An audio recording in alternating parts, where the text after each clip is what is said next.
혹시 여러분 자기 무덤을 준비하고 계신 분 계신가요? 내 무덤. 우리 교회는 아무도 없네. 지금도 아마 옛 어른들은 많았습니다만은 자기 묻힐 곳을 미리 명당 자리를 살아있는 동안에 봐뒀다가 내가 죽으면 여기 묻어달라 해서 가묘를 만들고 또 봉분을 쌓고 있죠. 그죠? 그렇게 하는 분들이 참 많습니다. 그만큼 여유 있는 분들이 또 그렇게 할 수 있게 되겠죠. 죽은 자를 장례하는 풍속은 나라마다 민족마다 다르겠습니다만은 대체로 보게 되면 무덤을 만듭니다. 또 몽골이나 티베트나 이쪽 또 아프리카 어느 종족들은 사람이 죽으면 뭐 돌무더기 위에 아니면 나무 위에다 올려놓으면 공중에 나는 새들이 들짐승들이 뜯어먹을 수 있도록 그렇게 또 장례하는 사람들도 있습니다. 이러한 풍속은 나라마다 다르겠습니다만은 우리나라는 조상 대대로부터 평토장한 무덤을 쓰죠. 땅을 파고 관을 묻고 그 위에 봉분을 이렇게 쌓게 되죠. 앞에다가는 제사 드릴 수 있는 좌대를 놓고 또 앞에 뭐 향을 피우거나 꽃을 꽂을 수 있는 그런 돌로 만들어 놓은 그런 것을 보게 되는 것입니다. 근데 왜 그럴까? 그러니까 죽은 자에 대한 그리움, 단순한 그리움일까? 거기서 떠나서 혹시 무덤이 열리고 살아나지는 않을까? 이제 이런 생각을 많이 하게 되는 것이죠. 저도 제가 참 힘들고 어려울 때에 저희 아버님이 참 보고 싶을 때가 참 많아요. 제가 지금 글을 쓰는 것도 보게 되면 아버지와의 에피소드를 많이 쓰게 되는, 이제 준비하고 그걸 쓰게 됩니다만은, 뭐 돌아가신 아버님이 살아날 리는 만무하고, 그런데도 그 무덤에 가서 정말 안 믿는 사람들은 잔이라도 올려드리고 싶고, 또 그리움, 무덤에 살아날까, 이제 그 그림을 쫓아가게 되는 거죠, 그죠? 그런 모습을 보면서 사람은 어느 누구에게나 죽음 후의 세상을 늘 두려워하거나 그리워하고 있구나. 지금 코로나 시대를 지나면서 이 전 세계 시대적인 상황에 가장 큰 문제가 뭘 같습니까? 먹고 사는 문제도 물론 큰 일이겠습니다만은 우리가 교회는 예배하는 것이 큰 일이죠. 그러나 그것보다 더 근본적인 문제는 뭐냐면 죽음에 대한 두려움입니다. 죽음 자체가 무서운 것이 아니라 죽음으로까지 가는 두려움이 전 세계의 그 어둠의 영이 우리를 지배하고 있게 되는 것이죠. 그래서 죽음에 대한 두려움 때문에 지금 더 힘들어하는 거죠. 또 죽음에 대한 이 공포심이나 두려움을 자꾸 이렇게 심어주고 있는 것이죠. 그거 실체가 뭘까? 뭐 어떤 누구를 통해서든지 간에 이런 어둠의 세상 주관자가 지금 어떠한 전략으로 인간성을 파괴시키고 있느냐, 이제 이것을 알게 되는 것이죠. 여러분, 1년에 독감으로 돌아가시는 분들이 더 많다고 합니다. 그런데 실제 코로나로 인해서 참 힘든 분들도 많이 계시겠습니다만은 그 자체가 두려움 때문에 결국 인간이 헤어나오지 못하는 더 깊은 수렁에 빠지는 이런 결과가 아니겠어요? 그러니까 죽음 후에 무덤을 찾아간다는 것, 그것은 우리나라뿐만 아니라 전 세계에 공통적으로 나타나는 그런 현상들이고, 또 유대인들은 무덤을 만들 때에 우리처럼 평토장한 것이 아니라 굴을 파게 되는 것이죠. 왜냐하면 그것은 사암으로 되어 있기 때문에 굴을 파기가 쉽고 통풍이 잘 되고 이제 이런 여러 가지 조건이 있겠습니다만은, 그래서 굴을 파고 거기다가 조상 대대로 시신을 이제 모시게 됩니다.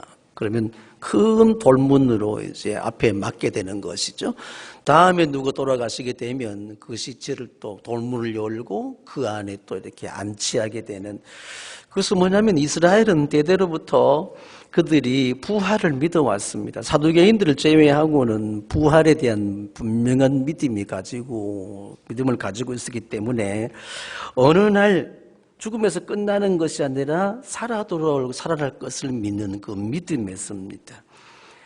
그런데 예수님의 무덤은 어떻게 만들어졌을까? 예수님처럼 그렇게 하나님을 모독하고 율법을 파괴하는 자, 이들은 예수님의 죽음은 저주받은 자의 죽음입니다. 나무에 달린 것은 저주받은 죽음에 대한 의미를 말하는 것이거든요. 그래서 나무에 달려 저주받아 죽은 자들은 시신을 장례 치룰 이유가 없습니다. 만일에 저주받은 자의 시신을 거두었다 그러면 그 사람도 동일한 저주받을 죄의 어떤 죄목을 받게 되는 것이죠. 그래서 거기 죽은 사람들은 또 명예살인, 저주받은 자, 돌을 맞아 죽은 자들, 이런 자들은 무덤에 들어가는 것이 아니라 그냥 쓰레기장에 버리고 마는 거예요. 그러니까 쓰레기장이 예루살렘 성 밖의 쓰레기장에는 온 쓰레기가 두 대대로 쌓여왔죠. 우리나라도 쓰레기장 생각해 보세요. 전기장 보면 서울의 난지도가 지금은 천지개벽을 해서 아파트가 최고급 아파트에 서 있겠습니다만은 저는 거기 공짜로 준다로도 이사 갈까 좀 걱정이 돼요. 그 쓰레기 버려진 더미 위에 언제나 그 쓰레기를 태우는 칙칙한 연기가 솟아나게 되고 또 세계 어디 가도 가장 열악하게 살아가는 인도 같은 데는 불가촉 천민들 이런 사람들이 쓰레기를 뒤져서 살게 되죠.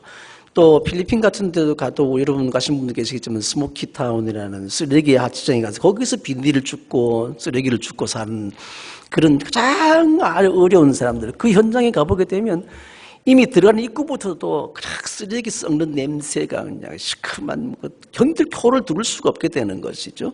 또 쓰레기를 태우면서 연기같이 칙칙 피어오르는 거잖아요. 연기가 밤낮으로 그냥 비가 와도 그 쓰레기 속에 있는 연기가 또 피어오르잖아요. 이제 이런 것이 게헨나라는 신약에 보게 되면 게헨나 지옥이라는 의미로 성경에 기록되어 있습니다. 그러니까 하나님은 지옥에 대해서 성경에 뭐라고 표현할까? 언어라는 것은 그 당시 문화적인 상황 속에서 그 당시 언어로 이해할 수 있도록 성경을 기록해야 되기 때문에 지옥은 게헨나와 같다. 거기는 죽은 동물들의 사체가 버려져 있고 저주받은 자의 죽음이 버려져 있는 거예요.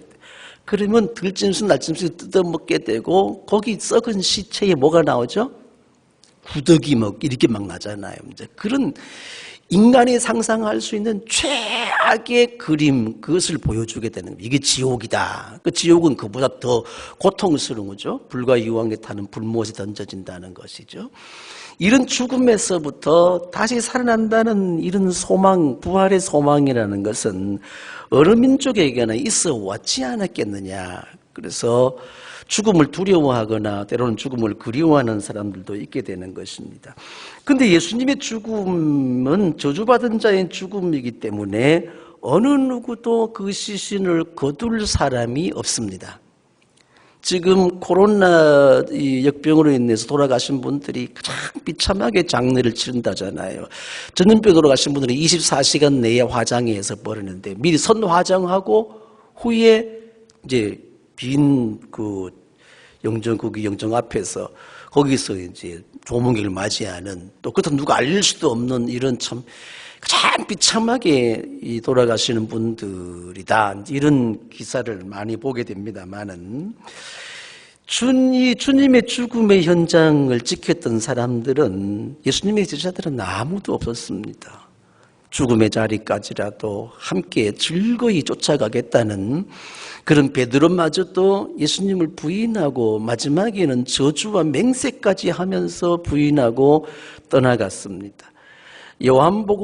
마가복음을 쓴 요한 마가는 벗은 몸에 배 혼입을 두르고 그리고 이 사람들이 지나가는 그 길목에 구경 나갔다가 잡힘에 벗은 옷을 그냥 잡힌 그 겉옷을 벗어두고 벌거벗은 몸으로 도망질 치는 이런 비겁한 제자들 분이 밖에 없었죠. 어느 누구도 예수님의 시체를 수습해서 장례를 치를 만한 그런 사람이 아무도 예수님 주변에 없어요. 오늘 본문에도 보게 되면 막달라 마리아와 다른 마리아가 무덤을 향하여 늘 지켜보고 있었다는 이 기록밖에 없습니다.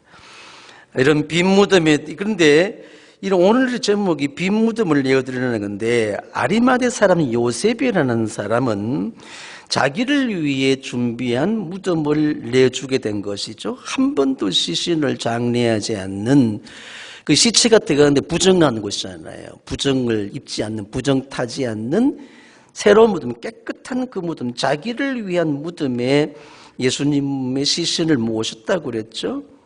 과연 내가 내 자신을 위해서 죽음을 준비한 그 빈 무덤을 위해 내어줄 수 있는 자는 어떤 사람이어야 되는가? 누구를 위해서 내 무덤을 내어줄 수 있겠는가? 이것은 부활을 소망하는 자, 분명한 부활에 대한 믿음의 확신이 분명하지 않고는 자기 무덤을 내어줄 수 없게 되는 것이죠. 과연 하나님의 아들이었고 세상을 구원할 자에 대한 믿음, 또 예수님의 가르침을 그동안 소리 소문 없이 믿음으로 받은 사람이라고 그랬죠. 여기 빈 무덤이라는 것은 뭐냐? 이 빈 무덤은 따라해 보세요. 빈 무덤은 내 죽음의 자리다.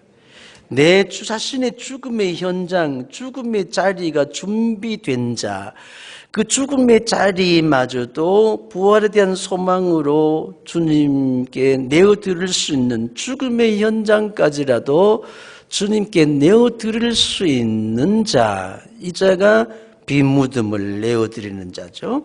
그러니까 빈 무덤은 뭐라고 그랬죠? 내 죽음의 현장, 죽음의 자리, 거기까지도 주님을 위해서 내어줄 수 있는 자, 이 사람들이 되기를 주 이름으로 축복합니다. 어떤 사람이 되어야 되느냐? 첫째, 부자가 되세요. 옆 사람 축복하세요. 부자 되세요. 오늘 읽은 마태복음의 마태의 기록에는 부자라고 했습니다. 부자이기 때문에 자기 무덤을 준비하고 있었을 것이라는 것이죠. 그러니까 자신의 육체의 생명이 끝나버린다면 훅 사라져버리고 말 건데요. 한 줌의 흙으로 지어져서 한 줌의 티끌로 먼지로 돌아갈 수밖에 없는데 무슨 무덤이 필요하겠습니까? 그런데 자신의 무덤을 준비했다는 것은 무슨 의미라고 그랬죠? 언젠가는 살아날 거다.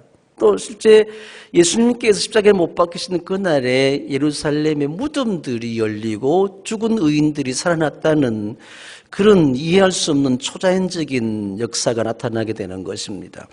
예루살렘 성을 빠져나오게 되면 기드론 시내를 건너게 되고 감람산 올라가는 그 언덕바지에 거기에 유대인의 공동묘지가 있습니다. 돌로 된 무덤이 있고 그 무덤이 언젠가는 열려질 것이라는 그런 믿음으로 무덤을 만들게 되는 것이죠.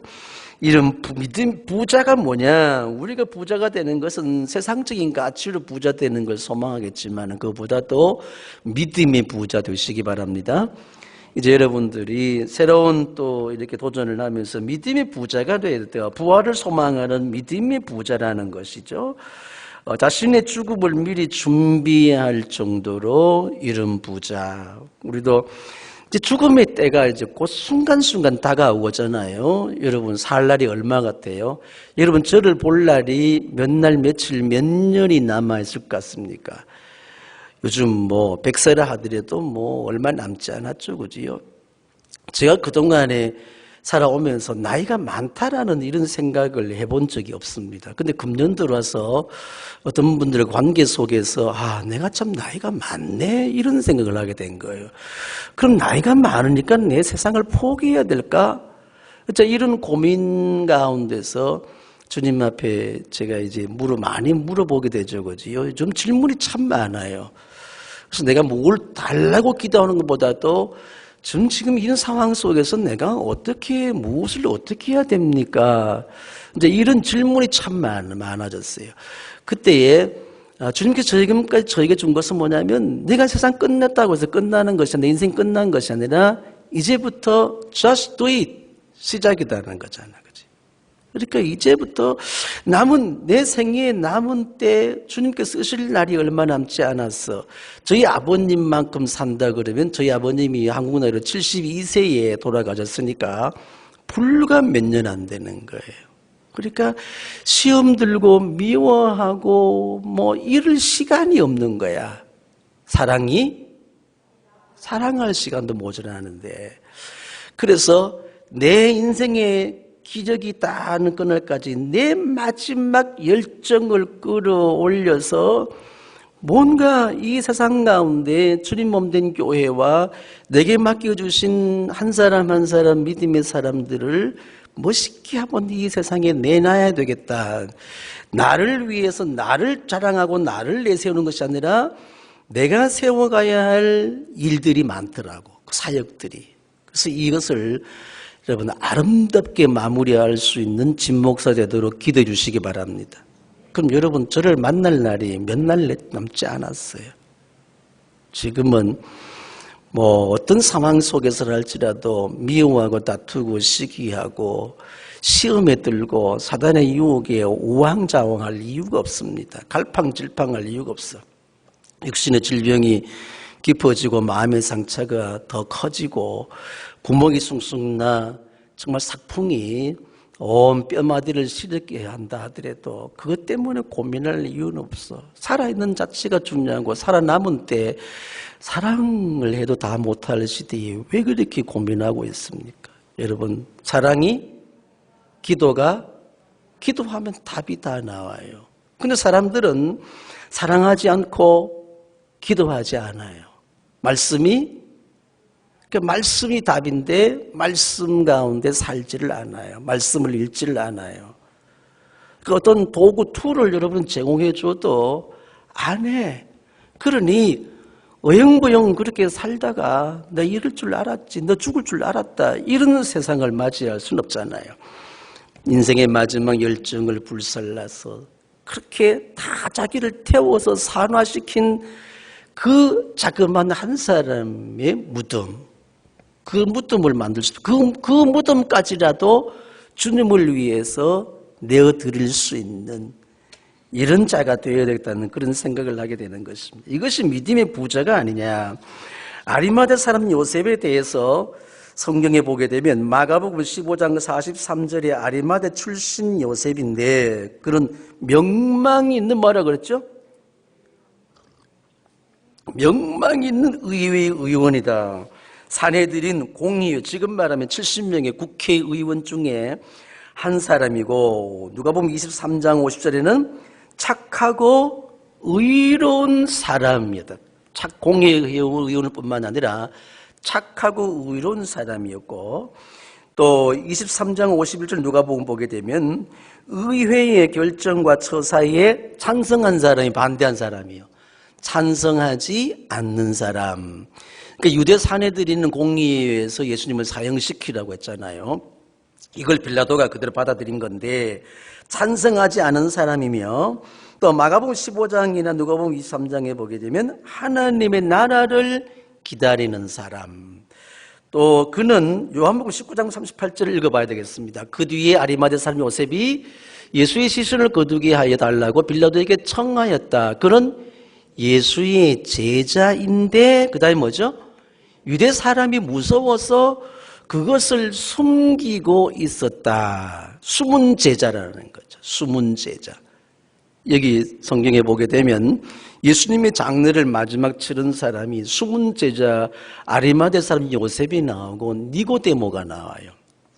니고데모는 모략을 섞인 침량을 한 100근쯤 가져다가 예수님의 시체에 바르게 됐는데 그 양이 자그만치 우리 돈으로 따지면 2억에서 3억 정도 된다고요. 여러분 주님을 장례하기 위해서 2억 3억 혹시 부조금 낼 사람 있나요? 네? 2천만 원을 낼 수 있는 200만 원을 내나요? 그 정도로 준비한 자들, 그러니까 여러분들이 믿음의 부자가 돼야 돼. 할렐루야. 부자 됩시다. 여러분의 무덤을 2, 3억짜리 무덤을 장례식을 준비하며 그걸 주님께 내놓을 수 있는 그런 부자가 되면 얼마나 좋겠습니까? 이 자기의 빈 무덤을 드리는 사람은 여기 믿음의 부자가 되어야 되지만 두 번째 전체 말씀을 우리가 종합해 보게 되면 하나님의 나라를 기다리는 사람이다. 하나님의 나라, 하나님의 완전한 통치가 이루어지도록 기다리고 소망하는 사람은 자기의 빈 무덤을 내어놓을 수가 있다는 것입니다. 성경 전체의 중심 주제를 뭐라고 생각하세요? 하나님의 나라입니다. 하나님의 통치예요. 하나님의 완전한 통치가 이루어지는 그 통치가 샬롬 왕국이라잖아요. 마지막 우리에게 약속하신 샬롬 왕국은 하나님의 완전한 통치 아래 있는 것. 지금 우리가 왜 불안하고 걱정하고 시험에 들고 여러 가지 육신의 생로병사가 되냐? 이것은 하나님의 완전한 통치 아래 있지 않는 것입니다. 사탄이 점령하고 있는 어둠의 세상 주관자 아래에 놓여 있기 때문인 것입니다. 사람이라는 것은 권력의 의지라는 것이에요. 권력의 의지라는 것은 본능처럼 도사리고 있는 것입니다. 자기가 권력을 휘두르야 돼. 칼자루를 잡아야 된다는 그것뿐만 아니라 칼자루를 잡은 사람, 그 권력 편에 서서 뭔가 자기도 향유 누려야 되겠다는 그런 인간의 본능적인 욕망이 우리 속에 있는 것입니다. 그래서 어느 정치 집단도 보게 되면 절대적인 지지 세력 있잖아요. 오늘도 보게 되면 인터넷 댓글 부대 절대적인 지지 세력 있잖아요. 그거는 뭐 잘못 악플을 달게 되면 벌떼처럼 달려들어가지고 완전히 생매장을 시켜버리는, 하여튼 눈에 불을 켜고 칼을 그냥 비수를 돋고 화살을 쏘고 총알을 미사일을 쏘는 그런 그룹들이 있잖아요. 근데 그 사람들은 그 절대 권력 을 가진 사람과 별 관계가 없어요. 그런데도 거기에 기대어서 자기 안정감을 누리려고 하는 거예요. 자기가 뭔가를 얻으려고 하는 것, 거기서 자기가 기대하는 뭔가를 얻으려고 하는 것. 그래서 그 기대를 언덕이 무너지고 기대고 나무가 쓰러지면 다 잃어버리고 말지 않습니까? 그래서 결사적으로 지키려고 하는 사람들이 있습니다. 이 사람들이 생산적이냐 비생산적이냐, 정말 그들이 생산적이냐 파괴적이냐 긍정적이냐 부정적이냐 어느 편인 사람들이 굉장히 중요한 거예요. 사람은 누구나 그런 권력의 의지가 있어 힘의 기울기에 자기도 모르게 기울어지고 있다는 거예요. 여러분, 지금까지 이 세상의 영웅호걸들이, 군왕들이, 세상의 열왕들이 전 세계에 얼마나 많이 나타났습니까? 그러니까 이스라엘 백성들이 이 애굽을 떠나서 광야를 지나 그들이 약속한 땅 팔레스타인 지방에 들어가 봤더니만은 거기 그들은 과거에 있었던 애굽에도 그렇고 모압, 암몬, 아모리 뭐 이렇게 시온이 쭉 지나는 동안에 주변 나라들 보니까 왕이 있는 거예요. 왕이. 그들 눈에 보이는 왕을 중심으로 해서 절대 권력을 중심으로 해서 왕이 통치하니까 군사적으로 힘이 있는 거예요. 그러니까 자기들은 늘 당하고만 마는 거야. 하다못해 블레셋을 무찔렀는데 블레셋 오랑캐에게 400년 사사시대 동안 당했잖아요. 이런 상황 속에서 그들이 구한 것은 뭐냐면 하나님 이스라엘에 왕이 있을까 없을까? 왕이 없었던 게 아니에요. 하나님이 왕이에요. 내가 너희들의 왕이야. 애굽의 왕은 바로고 각 족속마다 왕이 있지만은 이스라엘 너와 언약한 너의 왕은 누구란 말이죠? 여호와라는 이름이 나야. 내가 너의 왕이야. 그런데 하나님은 보여야 안 보여요? 에이, 보이지 않는 왕 말고 눈에 보이는 왕을 좀 보내주세요. 그래서 하나님이 그들이 괘씸함에도 불구하고 사울을 왕으로 세우는데 실패해버리고 마는 것이죠.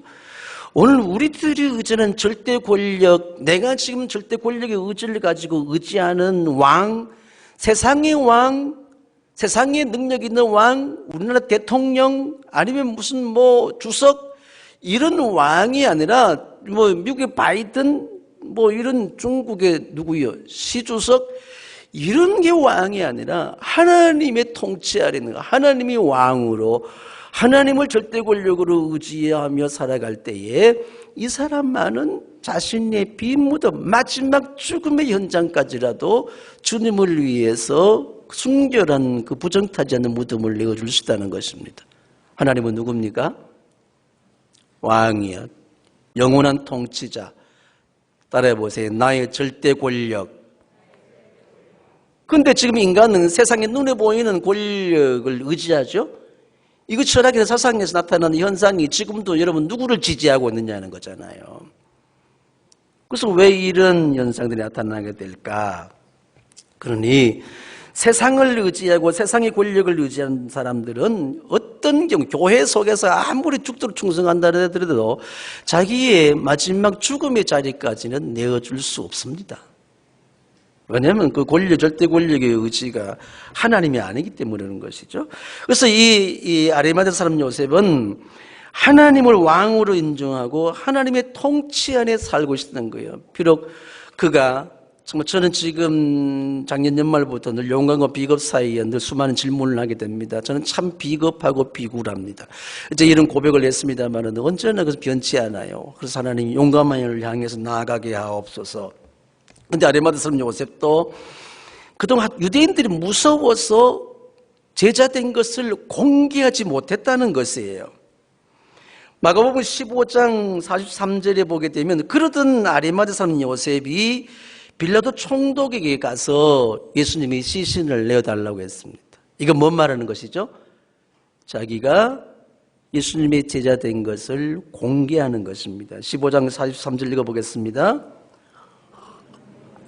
그는 명망이 있는 의회 의원이고 하나님의 나라를 기다리는 사람인데 이 사람이 대담하게도 빌라도에게 가서 예수의 시신을 내어달라고 청하였다. 이것은 대담하게도 이 말은 뭐냐면 그냥 뭐 어떻게 안 되겠습니까? 참 저 시신을 저주받은 자는 밤을 새워서 또 이렇게 나무에 걸어두는 법도 아닌데 신명기 21장 23절에 이렇게 나무에 달린 저주받은 자의 죽음의 시체에 처리돼서 말씀했거든요. 그래서 막 그냥 손에다가 저 자세로 폐하 각하 참 그렇게 비굴한 자세로 말하는 것이 아니라 담대하게 당당하게 나아가서 빌라도 총독 각하 당신이 사형 언도하고 유대인 죽인 저 십자가의 유대인의 왕이라고 한 그 예수의 시체를 나에게 주시오. 담대하게 단 한 번 당당하게 얘기하게 된 거예요. 그 말은 뭔 말이죠? 네? 자기를 예수님의 제자 된 것을 공개했다는 거예요. 그 예수님의 제자 죽음의 자리까지도 따라가겠다는 베드로 사도마도 도망가 버리고 예수님의 시신을 수습할 수 있는 아무도 없었던 거예요. 아무도.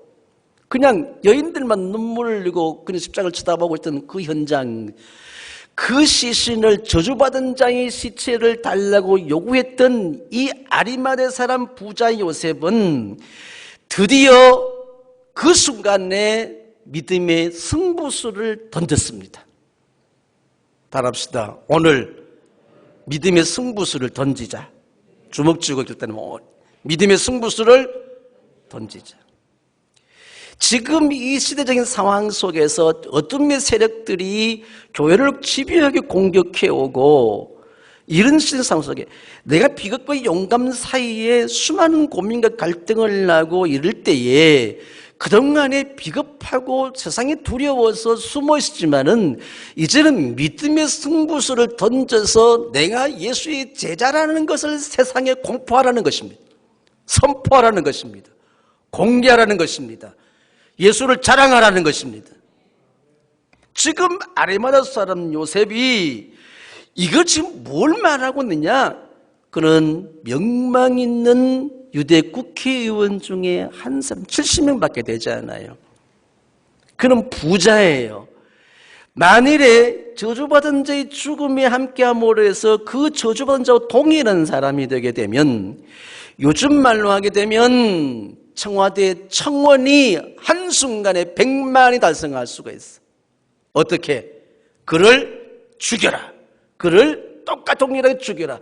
그의 재산을 압류하고 그의 사회적인 지위를 박탈하고 들끓는 그동안에 쌓아왔던 모든 사회적인 지위와 명성, 그동안 명망이 있는 자기의 자신의 신분, 부자로 지금 누렸던 모든 전 재산들, 이런 것들이 한순간에 박살나서 날아갈 수밖에 없는 이런 절대 절망의 순간. 그러나 그 속에 저주받은 자의 죽음의 시신을 거둘 수 있는 이런 믿음의 승부수를 던졌다는 겁니다. 즉 이말로 저와 여러분이 어느 때보다도 이 믿음의 승부수를 던져야 할 때가 된 줄로 믿습니다. 모든 지위와 특권을 한순간에 잃어버릴 수 있고 빼앗길 수 있음에도 불구하고 할 수 있겠습니까? 네? 자그마한 이익, 조그마한 체면, 조그마한 그거 손해만 봐도 그냥 도망칠 수밖에 없는 상황인데 그렇게 충성맹세를 했던 큰 소리 쳤던 제자들도 다 도망쳐버리고 말았는데 기적과 능력을 체험하고 귀신이 떠나가게 되고 굶주린 백성들이 오병의 기적을 경험하게 되고 이런 현장을 다 보았으면 떠나갈 수밖에 없었는데 이때의 숨은 제자 아리마다 사람 요셉을 통해서 주님의 시신이 장례를 치르게 되는 것입니다. 예수님을 장례하는 것이 자신의 마지막 미션, 사명이라고 생각했겠죠. 그런 하나님의 나라를 기다렸어요. 예수의 모든 삶의 과정을 보게 되면 그의 가르침과 기인 행적이나 죽음 현장을 봤을 때에 하나님의 나라를 과연 이룰 수 있는 자라는 어른풋한 믿음의 소망과 희망을 가졌겠죠. 여러분, 하나님의 완전한 통치를 기다린다면 여러분의 마지막 죽음의 현장까지라도 주님을 위해서 내어드릴 수 있을 것입니다. 세 번째, 자신의 빈 무덤을 내어드리신 자는 선하고 의로운 자입니다. 선하고 의로운 자, 선한 자는 하나님의 뜻을 찾고 구하는 자. 하나님의 뜻이 뭔가? 자신의 뜻을 구했다면 이 아리마대 사람 부자 요셉은 자신의 무덤을 내어줄 수가 없어요. 내가 지금 들어갈 부정타지 않는 거룩하고 순결 깨끗한 그 새롭한 무덤인데 그건 내주겠어요? 내 것을 내주겠어요? 마지막 그 부활의 소망 가운데 내가 묻혀야 할 곳인데 내줄 수는 없는 거 아니겠어요? 자기 뜻을 구했다면 어떻게 내가 지금 명망 있는 국회의원 중에 한 사람으로서 이 지금껏 누렸던 모든 기득권을 내가 한순간에 내려놓을 수 있겠습니까? 할 수 없는 것 아니겠어요? 우리들이 지금 용감과 비겁 사회 고민하는 것이 뭐죠? 내가 누리고 있는 작은 행복, 내가 소유하고 있는 작은 것들, 그것이 이렇게 작은 것이 모르지만은 그것을 한순간에 내려놓을 수가 없는 거예요. 그것을 부서뜨릴 수가, 무너뜨릴 수가 없는 겁니다. 그래서 나는 고집스럽게 뭐죠? 내가 비겁을 향해서 오늘도 세상의 걸음 한 걸음 한 걸음 나아가고 있는 그 길이 사탄이 좋아하는 길이면 그 길이 죽음의 길이요. 영원한 심판 멸망이에요. 주님의 뜻이 뭐냐? 하나님을 향해 나아가는 그 길이 뭐냐? 그럼에도 불구하고 하나님의 뜻을 쫓아가는 것. 지금은 포스트 모던 이후에 세상의 모든 가치가 19세기를 지나고 말을 지나고 20세기, 21세기 지나오면서 모든 가치 혼돈 시대에 뒤죽박죽된 세상 가운데 살아왔어요. 그런데 지금은 뒤죽박죽된 세상이 아니라 오히려 거꾸로 된 세상 가운데 살았습니다. 성경에는 패역하고 거스르는 세대, 삐뚤어지고 뒤틀린 세대 속에 살고 있다고 했습니다. 그런데 이런 세대 속에서도 예수를 통한 구원이 지금 선포되고 계속 이어져가고 저와 여러분을 통해서 세상을 변화시킬 수 있는 미션을 우리가 주시게 된 겁니다. 보세요. 지금은 시대가 혼돈을 넘어서 거짓이 진실이 되고 그렇잖아요. 비진리가 진리가 되고 가짜가 진짜를 능가하는 이런 시대적인 상황 속에서 우리가 살고 있는 겁니다. 무엇이 옳고 그른지 분간할 수 없을 정도가 아니라 그런 것이 옳은 것이 되고 옳은 것이 오히려 그런 것이 되어버리는, 선한 것이 악한 것이 되고 악한 것이 선한 것이 되어버리는, 지구상에서 어느 나라보다도 저와 여러분 몸부 사는 이 나라에 일어난 현상들이 지금 이런 현상 속에서 지금 보여지고 있는 거잖아요. 그런데도 이 하나님의 사람들이 하나님의 통치를 하나님의 왕으로 삼지 않기 때문에 세상의 절대 권력을 의지하고 그리로 쏠려간다는 것입니다. 뭘 지금 우리나라 보면 전 세계 가치의 혼돈, 이런 소수자 인권을 아름다운 것으로 포장하고 있는 동성애, 이런 것들, 이런 것들이 뭘 의미해? 이거는 진짜가 이제는 가짜보다 더 가짜가 진짜를 능가하게 되고, 비진리가 진리를, 비본질이 본질을 능가하게 되고, 거짓이 진실을 위에 있게 되는 것이에요. 악이 선을 능가하게 되는 것입니다. 그렇게 우리가 악을 저질러도 아무런 의미가 없는 거예요. 왜? 만약 제가 나쁜 짓을 냈어요. 우리 장로님들 나쁜 짓을 했어요. 죽일 놈 하다가 자기는 더 나쁜 짓을 냈어. 그럼 자기는 뭐예요? 면죄부를 받잖아요. 그 선과 악이 혼돈된 것이 아니라 뒤바뀐 시대 속에서 우리가 예수 복음을 위해서, 하나님 나라를 위해서 정말 하나님의 선하신 뜻을 향해서 하나님의 뜻을 이루기 위해서 그렇게 주님처럼 이 아리마대 사람 요셉처럼 결단하시고 믿음의 승부수를 던질 수 있겠는가? 고민을 좀 해봐야 되죠, 그지? 의로운 자라는 것은 뭐냐면 하나님과 올바른 관계를 유지하고 있는 거예요. 의로운 관계. 이렇게 혼돈을 넘어서 뒤바뀐 이런 세상 속에서 하나님과 올바른 관계를 유지하면서 이 세상, 이 칠흑 같은 어두움, 고통에 절망스러운 이 길을 내가 지금 터벅터벅 끝까지 완수할 수 있겠는가? 여기에는 엄청난 모험이 필요합니다. 어느 시대보다도 이 시대야말로 여러분 우리의 믿음에는 엄청난 모험이 필요한 겁니다. 따라하세요. 믿음은 모험이다. 종목쥐고 믿음의 승부수를 던져라 하세요. 믿음의 승부수를 믿음은 모험이다 하세요. 믿음은 모험이에요. 탐험가의 모험. 보세요.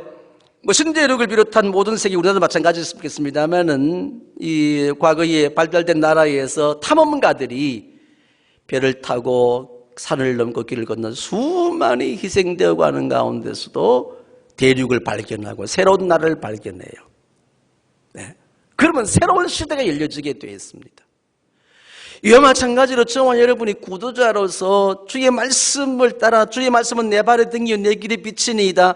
이 어둠 뒤바뀐 세상 속에서 한 걸음 한 걸음 우리가 나아가는 것은 이것은 모험이에요. 수많은 부비출애비나 이런 주례들이 놓였단 말입니다. 그 영화에 보게 되면 왜 뭐 이렇게 요즘은 보이지 않는 그 레이저 이렇게 해가지고 탁 지나게 되면 팍 폭발하는 거 있잖아요. 눈에 안 보이잖아. 근데 무슨 뭐 적외선 끼게 되면 이렇게 선이 막 영화 같은 데 있잖아. 그죠? 이러한 죽음의 현장, 내가 아차 한순간 실수하는 순간에 그런 현상이 나타나게 되는 거예요. 오늘도 어쩌면 우리 형제 중에 하나가 세상에 열심히 살다가 대인지뢰를 밟았어. 대인지뢰. 부대 같은 소리 할 거예요.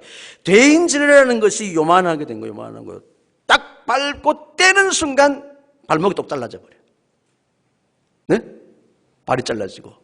여자분들 모르죠, 그죠? 그게 대인지래요. 대인지를 밟고 있어. 근데 베테랑이 보니까 대인지를 밟고 있거든. 그 소리칩니다. 움직이지 마! 그리고 그 대인지를 해체하는 그 작업, 그것이 뭐죠?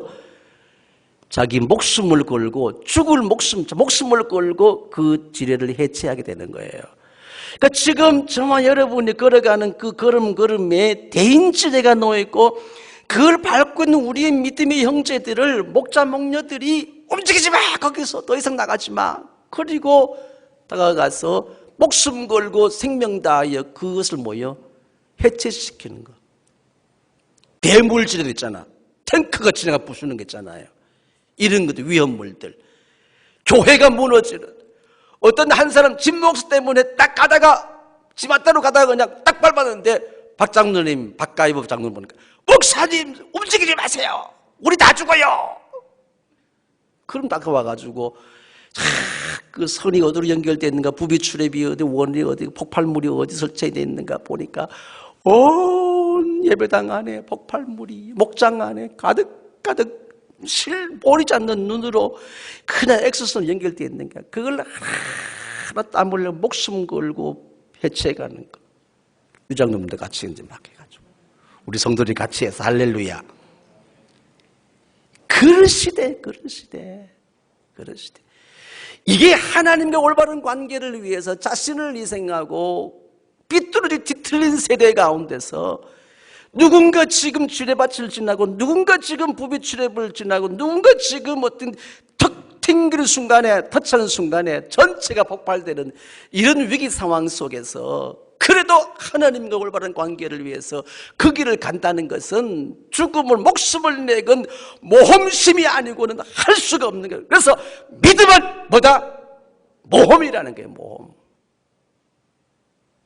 오늘도 여러분 얼마나 모험심을 가지고 왔습니까? 교회발 코로나. 우리가 예배할 수 있겠어요? 네.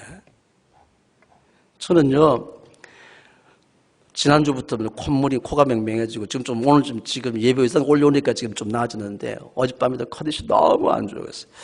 검사로 가야 되나. 검사로 가면 코로나 나온대. 가지 말해. 제 친구, 어릴 때 친구가 코로나 걸려서 치료 기회를 놓쳤어. 나이가 저 동갑이에요. 한 살 적은가 그런데 대구 동산병원에 입원했던 소식을 듣고 그저께인가 누가 또 들으니까 아직 못 깨어났대. 왜? 뇌로 들어가서 머리로. 뇌 속으로 침투해져가지고 뇌 세포가 파괴 묵인되겠다는 거예요.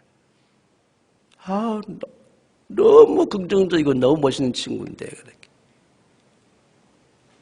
이런 시대적인 상황 속에서 여러분 믿음의 모험, 그 모험의 길을 함께 떠나가는 겁니다. 할렐루야. 그래서 의로운 자는 이런 뒤틀리고 비뚤어진 이런 세대 속에서 구도자의 모험심을 가지고 말씀을 따라서 한 걸음 한 걸음, 그러니까 말씀이 없으면 우리가 이 길을 갈 수가 없어. 그러니까 말씀을 봐야 하는데 말씀을 보지 않는 거야. 기도가 아니고서는 주님의 뜻을 알 수가 없어. 그럼 기도해야 되는데 기도 무릎 꿇지 않는 거예요. 그리고 사랑이 답인데 누가 지뢰밟고 발목 부러지든지 뭐 손목이 나가든지 뭐 관계없는 거야. 교회가 박살나든지 이웃교회가 박살나든지 관계없는 거예요. 내가 아니기 때문에. 그래 사랑이 답인데, 따라서 사랑이, 말씀이, 기도가, 근데 3종 세트가 다 무너져 버린 것만 겁니다. 그러니 내 무덤을 내줄 수가 없는 것이죠.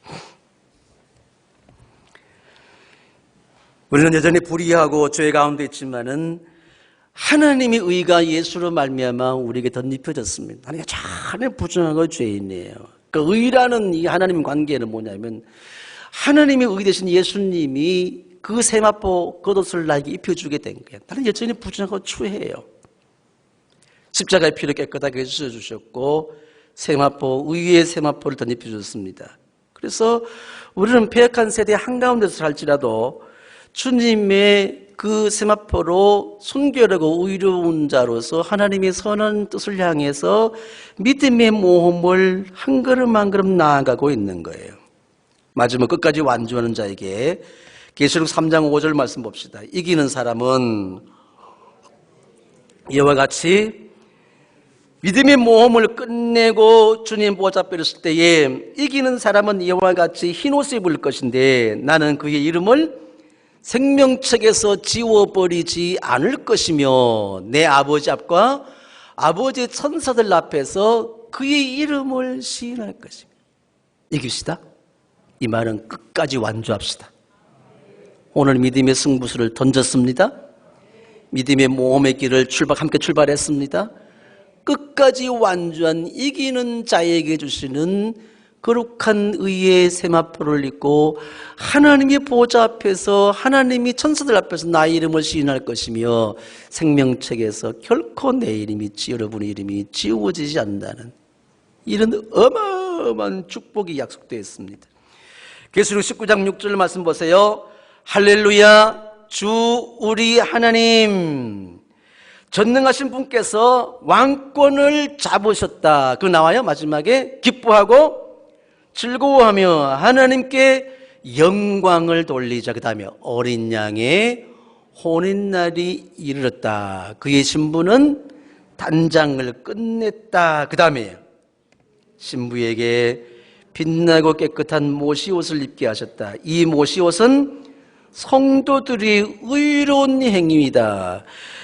마지막 그날에 전능하신 분이 완전히 통치할 그 나라에서 어린 양의 혼인날, 그때 영원한 신랑 되신 예수님의 신부된 교회 저와 여러분이 단장을 끝냈는데 저와 여러분에게 깨끗한 모시옷, 거룩한 세마포를 입혀줬다. 신부가 입는 세마포, 웨딩드레스를 입게 하셨다. 그 웨딩드레스가 뭐냐? 뭐라 그랬죠? 성도들의 의로운 행위이다. 하나님과의 의로운 올바른 관계를 위해서 애쓰고 수고한 것들이 그 주님의 영원한 나라 혼인잔치에 영원한 신부로서 저와 여러분이 신랑 예수를 만날 때에 내게 입혀주실 깨끗하고 순결한 웨딩드레스, 그것이 하나님 관계를 지키며 믿음의 모험을 길을 끝까지 완주하는 자예요. 주시는 이런 놀라운 축복. 그래서 할렐루야, 주 우리 하나님 전능하신 분께서 왕권을 잡으셨다는 거예요. 지금 저와 여러분이 꿈꾸는 것이 뭐죠? 하나님의 왕권, 하나님의 완전한 통치가 이곳에 이루어지는 것. 그것은 예수님께서 그렇게 원하셨고 주님께서 약속하신 샬롬 왕국, 하나님의 완전 통치의 그 평화의 평강의 나라, 그것을 교회된 저와 여러분에게 사명으로 위임해 주신 거예요. 그 저와 여러분 통해서 하나님의 왕국이 이 땅 가운데 실현될 수밖에 없는 것입니다. 근데 그것을 이루기까지 하나님의 선언이 이것인데, 하나님과 올바른 관계를 유지하면서 끝까지 완주하며 이기는 자가 과연 얼마나 될까? 여러분, 세상의 기준으로 할 수 없어요. 말씀과 기도로, 사랑과 섬김을 통해서 결국 이 모든 것이 가능하게 되는 것입니다. 한 군데 더 보겠습니다. 계시록 22장 14절 시작. 생명나무에 이르는 권리를 차지하려고, 그리고 성문으로 해서 도성에 들어가려고 자기 겉옷을 깨끗이 빠는 사람은 뭐다? 오늘 저와 여러분이 할 일은 내 겉옷을 깨끗이 빠는 거예요. 깨끗이 빠는 거. 저도 와이셔츠를 깨끗이 저희 아내가 빨아주고 대림질러서 입고 왔잖아요. 보이세요? 요 컬러가 요거 안에하고 색깔이 본chất 다른 것은 뭐냐면, 하도 이게 낡아가 때 묻어가지고 저희 아내가 백화점 가더니 산덴도 안 산덴지 모르는데 가더니만은 요 바꿔준다더라고. 예? 돈 10,000원인가 20,000원 주면 와이셔츠 컬러를 바꿔줘. 그래서 3개 됐잖아. 그 색깔 다른 거예요. 이게 폼 잡아서 이거 산 게 아니라. 와, 저는 그걸 못해. 참 말이 안 떨어져. 알긴 알아도 못하는 거야. 근데 용감한 저희 아내는, 비겁한 저는 알긴 알아도 못하고 용감한 저희 아내는 가서 요거 칼라 고쳐주세요. 그 자기 권리거든. 자기 권리도 주장하지 못하는 덩신 같은 게 나라니까. 그 여러분, 진 목사 욕하지 마세요. 저 인간적은 원래 저래. 따라하세요. 우리 목사님 원래 그런 인간이야. 이렇게 이해하세요. 그냥.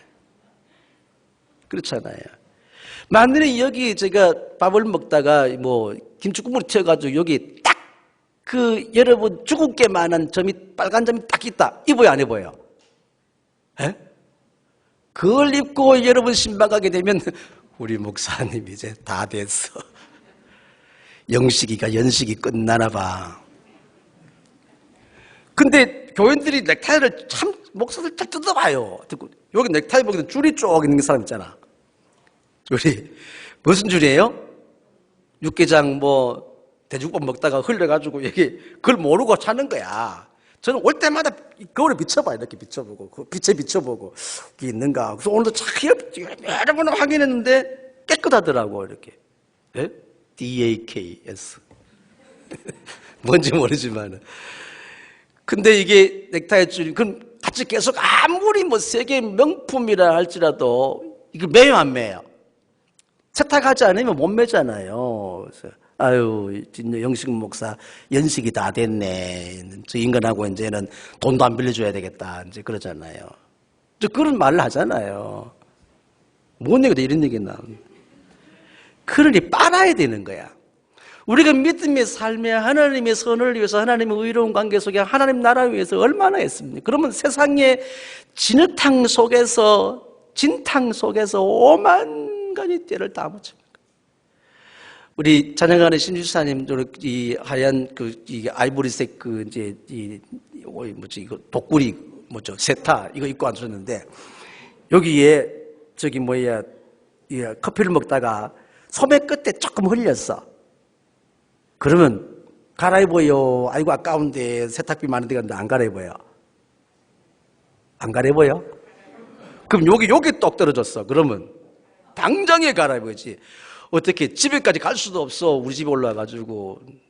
근데 까만어두면 감군선생 같은 경우에는 떨어져도 뭐예요? 몰라. 갈아입어요, 안 갈아입어요?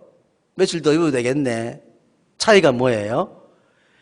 내가 깨끗한 옷을 입고 있으면 오물이 조금만 묻어도 빨아.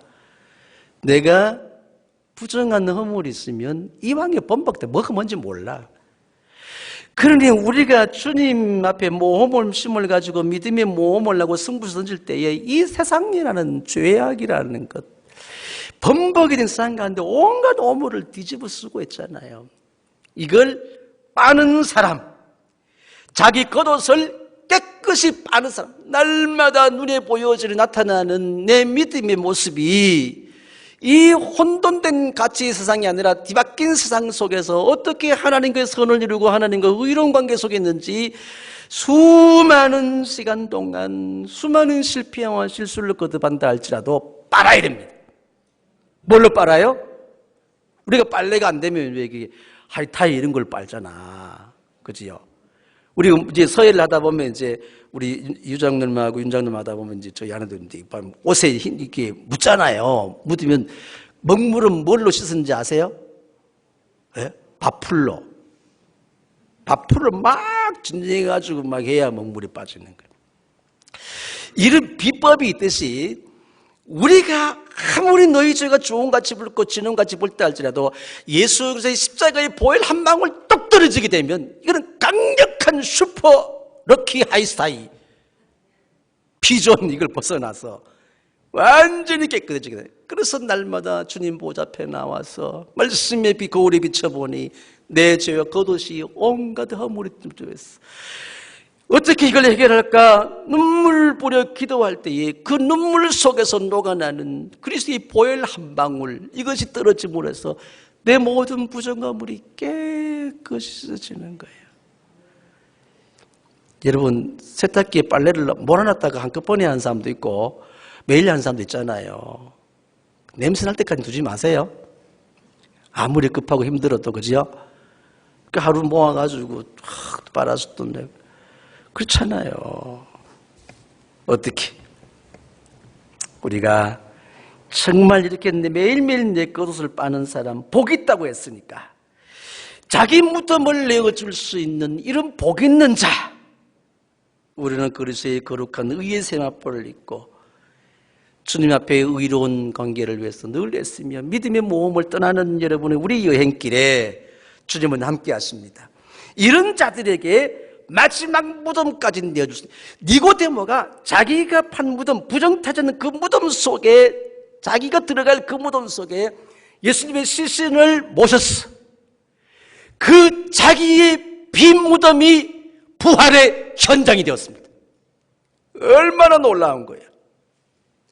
자기가 내어준 자기의 빈 무덤이 부활의 영광과 능력이 역사하는 현장이 될 수 있다는 거예요.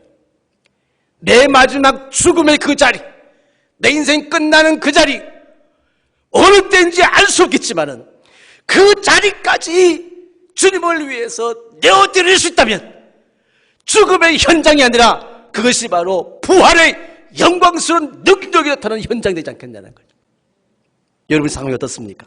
경제적으로 죽음의 자리, 육신적으로 죽음의 자리, 환경적으로 죽음 자리, 마음이 고민하여 심히 죽게 되었습니다. 죽음의 자리, 그 자리라 할지라도 내가 주님 저주받은 당신을 위해서 내 죽음의 빈 무덤을 내어드립니다. 그 자리가 죽음으로 끝나는 허무한 자리, 절망의 자리가 아니라 그 죽음의 자리 빈 무덤이 영광스러운 능력의 부활 현장이 되었다는 것입니다. 오늘 그 주님을 경험하시기 바랍니다. 내가 죽었어.